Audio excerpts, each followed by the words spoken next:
Alright, everybody, got a few quick announcements about what's coming up in the next week or so here on the channel. First up, this Friday around 6:30 p.m. EST, we're going to be attempting to do our live kind of critical thought or critical discussion on UI design. This is something that we've been pitching and planning and talking about for the last few months.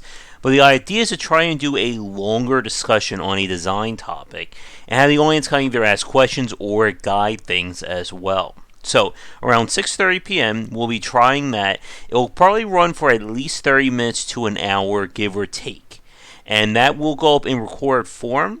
And this was something that we were trying to kind of, tie into the Patreon in some way. But this first one will be free as kind of a sampler and kind of to see how people enjoy this kind of longer form discussion. And then starting next week, we're going to be running through my top 10 games of 2019. This year, we're not going to be doing a countdown as it was hard enough to come up with 10 games, let alone try and rank them accordingly. And I'll also include the written pieces up on the Game Wisdom channel. But with that said, though, I guess as a quick preview, I'm going to go over some of my funnier awards now on this video. So first off, in terms of the game that I kind of missed, or the It Could Have Been a Contender award, we have two. One would be Disco Elysium and Indivisible.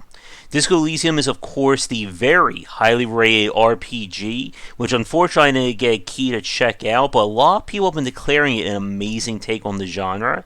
And Indivisible is the next game from the Skullgirls developer, and it's kind of their take off of the Valkyrie profile kind of design. We played the demo of it on stream, but that really wasn't enough to get a full taste of it.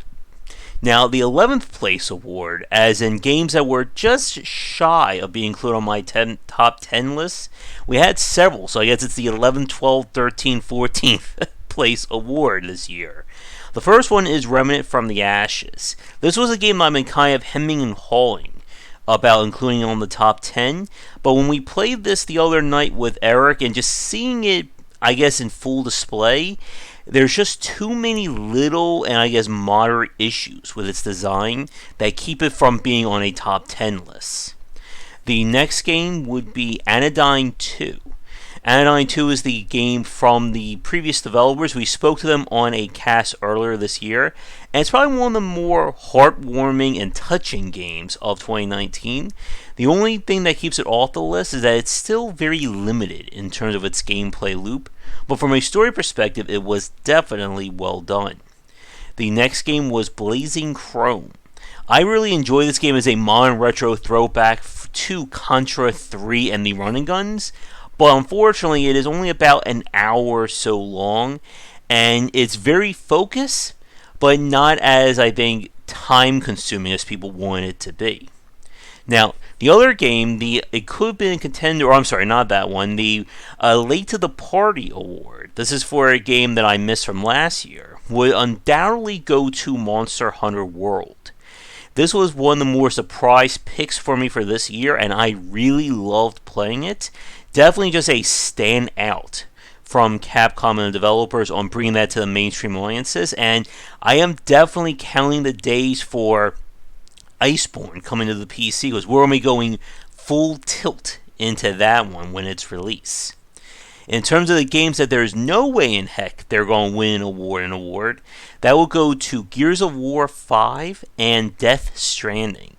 I have only played one Gears of War game, so the fifth one has no interest to me, and the only way I'm going to be playing Death Stranding at this point is if somebody decides to donate it, or it drops down to $20 or less.